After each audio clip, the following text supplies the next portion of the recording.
ម៉ែធေါ်អាយុជាង40ឆ្នាំកូនធေါ်អាយុជាង20ឆ្នាំបានលួចលាក់បង្កាត់ភ្លើងស្នេហ៍រហូតដល់ម៉ែធေါ်មានផ្ទៃពោះ8ខែចិត្តគ្រប់ថ្ងៃឆ្លងទលេទៅហើយនោះក៏ស្រាប់តែកូនធေါ်បបួលមិត្តភ័ក្តិរបស់ម៉ែធေါ်ទៅដេកផ្ទះសំណាក់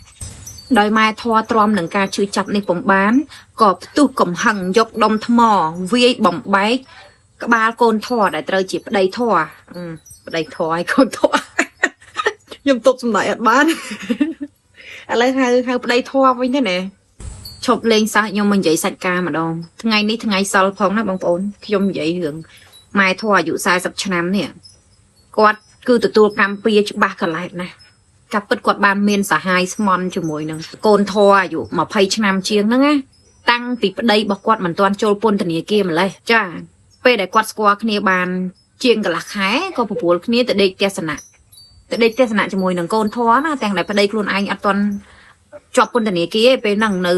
រស់នៅមួយគ្នានេះបានន័យថាស្មើនឹងសហាយស្មន់បន្ទាប់មកក៏យកកូនធေါ်ហ្នឹងទៅដល់ផ្ទះឲ្យជួបប្តីប្រាប់ប្តីថាគាត់ហើយនឹងកូនធေါ်ហ្នឹងរាប់អានគ្នាអញ្ចឹងក៏ឲ្យប្តីហ្នឹងរាប់អានជាមួយកូនធေါ်ដែរคล้ายទៅជាកូនធေါ်ឪពុកធေါ်ម៉ែធေါ်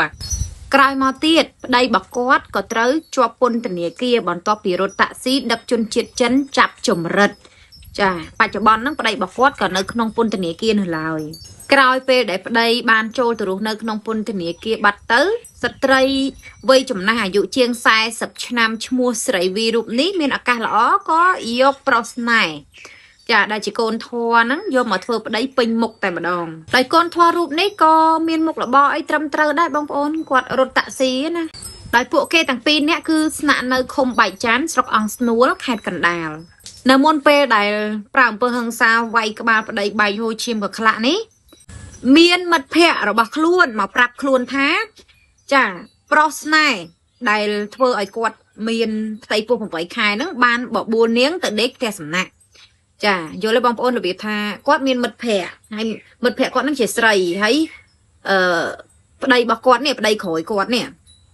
បានទៅបបួលមិត្តភ័ក្តិគាត់ហ្នឹងទៅដេកផ្ទះសំណាក់ហើយមិត្តភ័ក្តិហ្នឹងមកប្រាប់គាត់ថា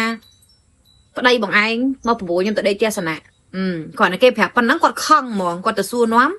ប្តីក្មេងរបស់គាត់ប្រុសសហាយរបស់គាត់នេះសួរនាំអញ្ចឹងទៅក៏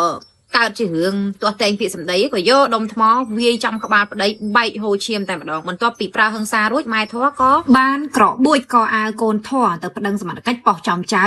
ដើម្បីទាបែកផ្លូវគ្នានិងទាមទារសងប្រាក់ដែលជំពាក់គាត់$2000ចាកូនធေါ်នឹងជំពាក់ប្រាក់ម្ដាយធေါ်នឹង$2000ព្រមទាំងទាថ្លៃសម្រាលកូននិងបង់ធនាគារមួយខែ$200ថែមទៀតប៉ុន្តែនៅពេលដែលសួរនាំកន្លែងកើតហេតុហើយអាជ្ញាធរក៏បានណែនាំឲ្យមកប្តឹងនគរបាលប៉ុស្តិ៍កាកាបទី2វិញទោះបីយ៉ាងណាក្រោយមកអ្នកទាំងពីរពុំបានទៅប្តឹងផ្ដាល់គ្នាឡើយដោយសម្របសម្រួលគ្នាតែ2នាក់រួចក៏ចាក់ចេញទៅដែលខ្ញុំនិយាយថាកម្មពីវានៅចំណុចហ្នឹងបងប្អូនដំបូងឡើយខ្លួនឯងមានសហាយក្បត់ប្តីទៅដេកទស្សនៈជាមួយប្រុសក្មេងបន្ទាប់មកខ្លែងថាយកប្រុសក្មេងនឹងធ្វើជាកូនធေါ်ហ៊ានយកសហាយយកមកដល់ផ្ទះឲ្យជួបជាមួយប្តីកុហកប្តីថាជាកូនធေါ်ឲ្យរាប់អានគ្នាទៀតនេះសាហាវទង្វើផិតក្បត់បែបនេះសមនឹងទេវតាប្រាមុខនឹងឯងឃើញទេកម្មពីអត់ចាំជាតិក្រោយទេពេលខ្លួនឯងកំពុងតែពោះធំចិត្តកើតកូនណាបែរជាប្តីឥឡូវខ្ញុំហៅថាប្តីទៅហ្មងទៅព្រោះមានកូនមួយគ្នាហើយនឹងទុកឲ្យគ្នាទទួលខុសត្រូវចំពោះកូនដែលគ្នាមិនដឹងអីកើតមកកុំឲ្យកើតឲ្យពិបាកយកទៅបោះចោលទៀតប្តីក្មេងហ្នឹងក៏មានចិត្តក្បត់ខ្លួនទាំងដែលខ្លួនកំពុងតែពោះកូនឲ្យគេអញ្ចឹងសាច់រឿងមួយនេះសូមបញ្ជាក់ឲ្យឃើញថាកម្មពីមានពិតធ្វើអីបាននឹងគ្រាន់តែយូរឬឆាប់គង់តែកម្មនោះហុចផលឲ្យ